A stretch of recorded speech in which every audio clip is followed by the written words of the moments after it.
welcome everyone to this comprehensive investigation into one of the most enigmatic and symbolic entities found in the Bible.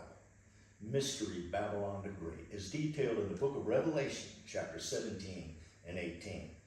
My name is Don Sherrod, and I'll be your host throughout this six-part series as we unveil to you what we discovered when examining the prophetic visions granted to the Apostle John while he was on the island of Patmos. We will demonstrate when this mysterious figure arrives on the world stage, what she does while she is here, and when she is ultimately judged by the Almighty. Through a process of elimination, we will reveal her very likely identity. Additionally, this information can influence our perception of the sequence of events of the end-time scenario. So whether you are a seasoned Bible scholar or just a curious seeker, this information shall prove to be both enlightening and thought-provoking. So sit back, let's unravel the mysteries together. And please remember to hit like, share, comment, and subscribe. Believe it or not, those four things will help this ministry a lot.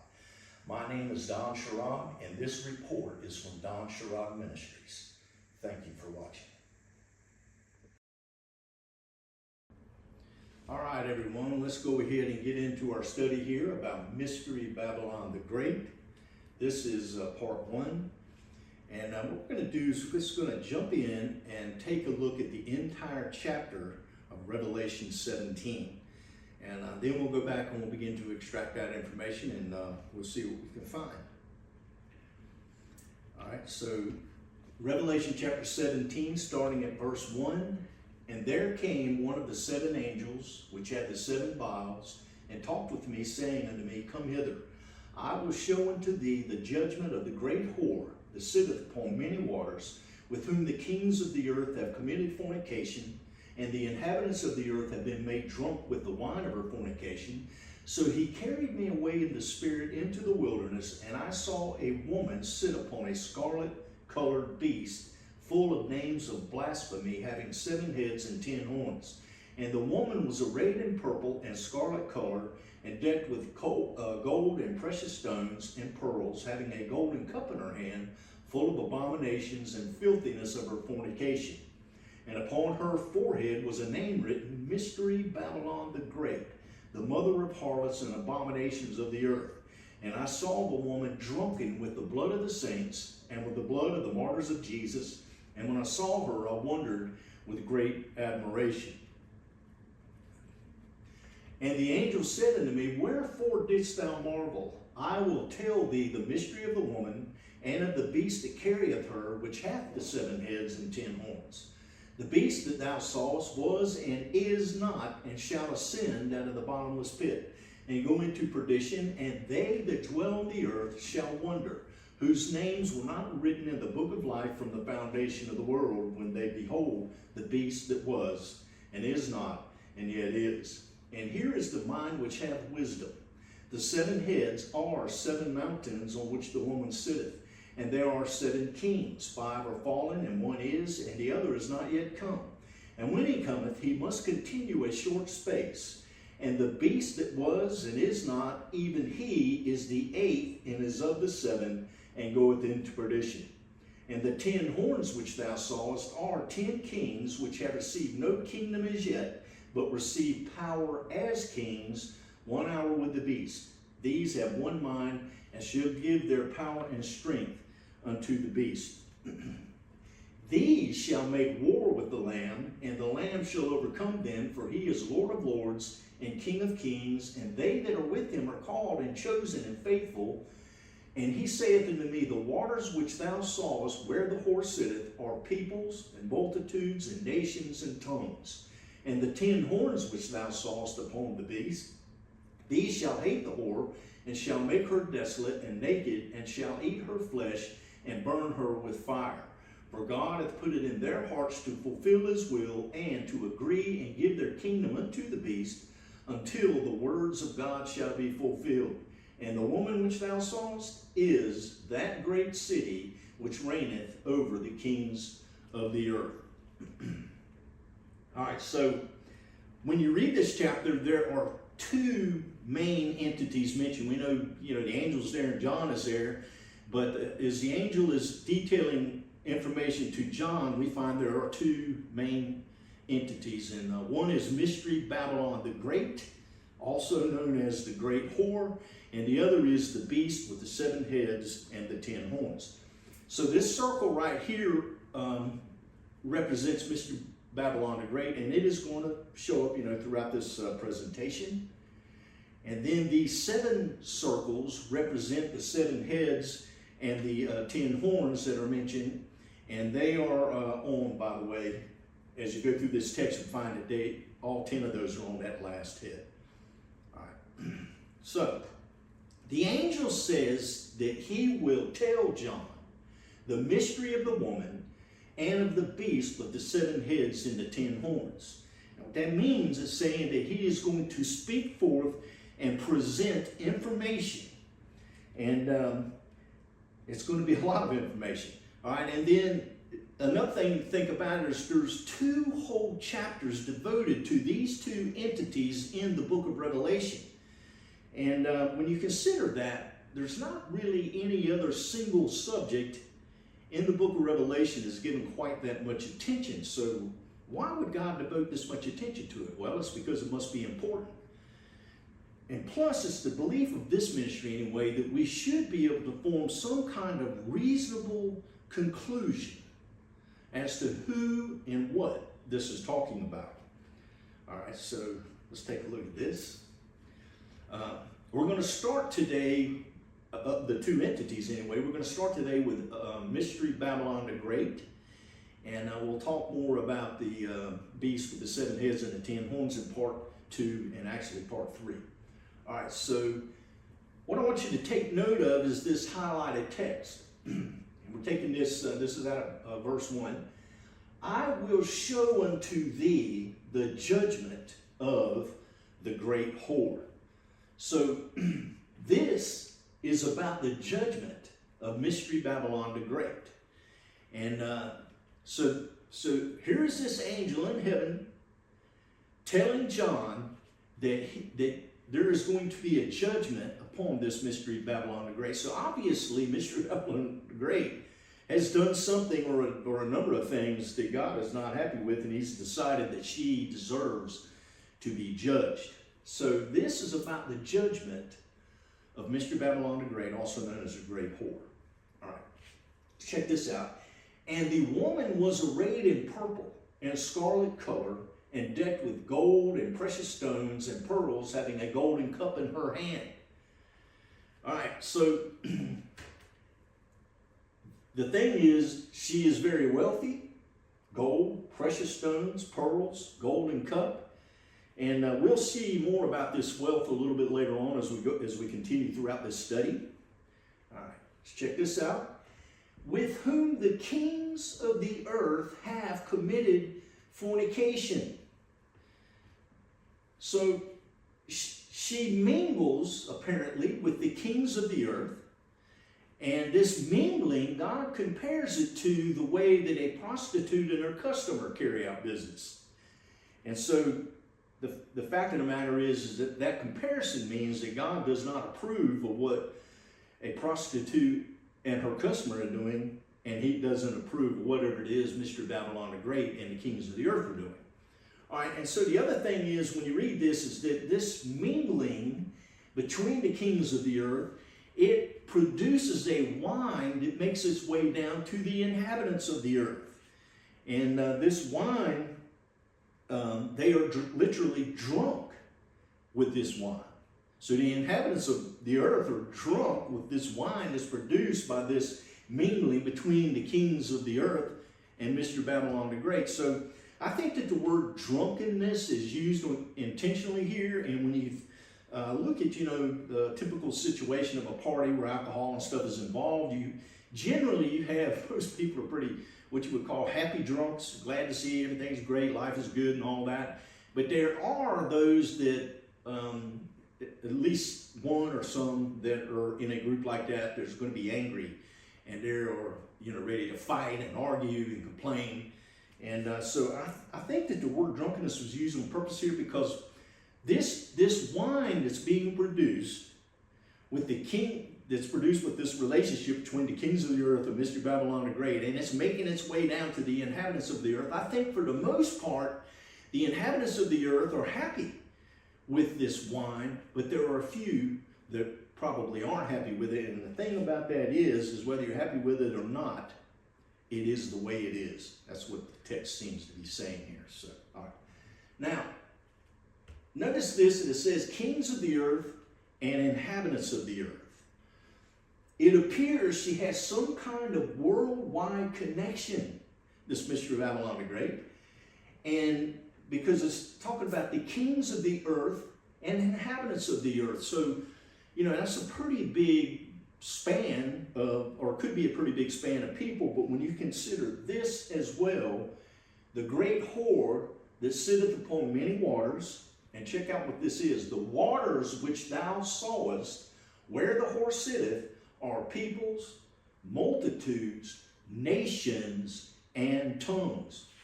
So when you look at that, it's obvious she has global influence, sitting upon many waters, and those waters, we are told here in the text, mean peoples, multitudes, nations, and tongues. So why did the angel use such terminology here? Why couldn't he just say, you know, the inhabitants of the earth?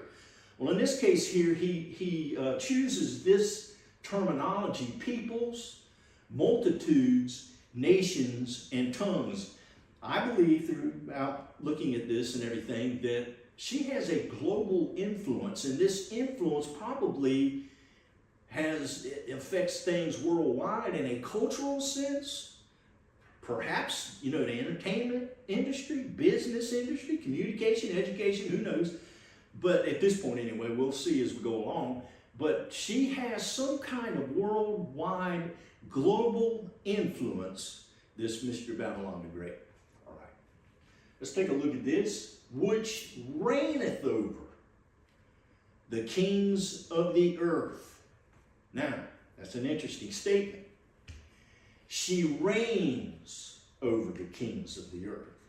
Now, that word reigns in the Greek means to rule over. So she is ruling over the kings of the earth. So how is she doing this? That sounds like some kind of power. So what kind of power are we talking about? Some would tell us, as we go along, we'll see this too, that it is a religious power. That she actually has some kind of religious power, religious hold upon, you know, the earth in these many ways.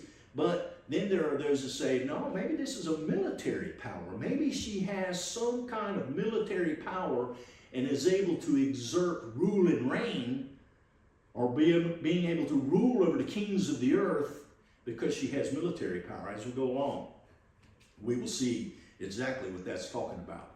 So, this next slide here, let's take a look in the woman and the woman which thou sawest is that great city. Now, obviously, she can be identified as a city or by one of her major cities. Now, the two words great city in the Greek are megapolis or polis. And polis or polis in the Greek specifically refers to an independent, self-governing city. It also implies a sense of community, shared identity, distinct political and cultural identity. An example is the ancient Babylonian Empire. Okay? The ancient Babylonian Empire under Nebuchadnezzar, at the time he was the king there, was the most powerful empire at that time. And the reason why they were the most powerful empire at that time is because they had the military strength, or they had the strength to, you know, fend off any kind of foes that may come their way. They were the most powerful, and they were able to sustain that power by military power. All right, and also the ancient Babylonian Empire had a city within it called Babylon. All right, and so Babylon was a great city. If you go back and you read the historical details of that ancient city, Babylon, it's actually pretty awesome at what they were able to accomplish in those days, in ancient days. All right, here's the deal. the city of Babylon, when you think about that in the ancient Babylonian Empire, when you looked at that, you could look at that and say that empires can be named by that city. In other words, that city, Babylon, within the ancient empire of Babylon, is identified. Babylon could be identified. The empire of Babylon could be identified by that city. However, there's a whole lot of other cities within the Babylonian Empire, lots of them. And so I think what's in view here is we have Mystery Babylon the Great, and that she can be identified by a city, but within that city, or within the empire rather, there are many, many other cities. But there is one in particular that she can be identified by. Whenever you say the name of that city, it pretty well singles out exactly who you were talking about.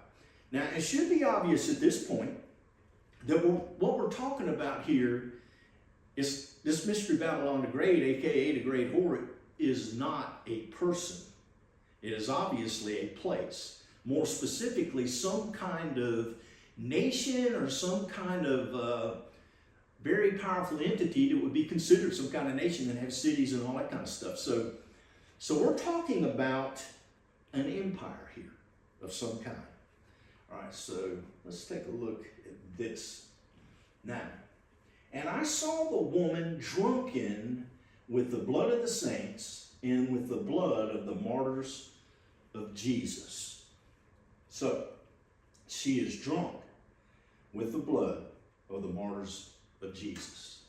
In order for her to be drunk with that, it simply means that she is responsible for the shedding of this blood. And to be drunk with it means there would have to be a whole lot. That's what, drunkenness we understand is, for example, excessive alcohol makes somebody drunk. Well, in this case right here, she's drunk with blood. So there's an excessive amount of blood that has been shed by her. And it's enough of it that she is literally drunk by this blood. Now, so in looking at chapter 17 and extracting out all of these details that we have found here, we have developed a prophetic profile for Mystery Babylon the Great. And so I'm going to look at this, go over this list here again. And this is about the judgment of Mystery Babylon the Great. So this thing in chapter 17 and chapter 18 is going to be about her judgment. She is very wealthy, gold, precious stones, pearls, golden cup. She's pretty wealthy. It appears she has some kind of worldwide connection with the kings of the earth and the inhabitants of the earth. And she mingles with these kings of the earth. Well, this mingling we know is God has compared it to a prostitute and her customer, and we know that God does not approve of that, and he's not approving of this relationship that she has with the kings of the earth either. And then there's that wine that's produced from this relationship it makes its way down to the inhabitants of the earth. And so some are happy with it, probably more are happy with it, but there's some that are not happy with it. But nonetheless, that's the way it is in this world. And so the deal is that she has some kind of worldwide connection when it says kings of the earth and inhabitants of the earth. And it's obvious she has global influence because she's sitting on many waters. And we found out as we were looking into this that many waters is peoples, multitudes, nations, and tongues. And very possibly covers a whole lot of different stuff, cultural, all kind of different businesses, entertainment industry, possibly a whole lot of different things happening there. Maybe we'll get into that as we go along. And so she reigns over the kings of the earth. So is this power that it seems that she has, is it a religious power, or is it a literal military power?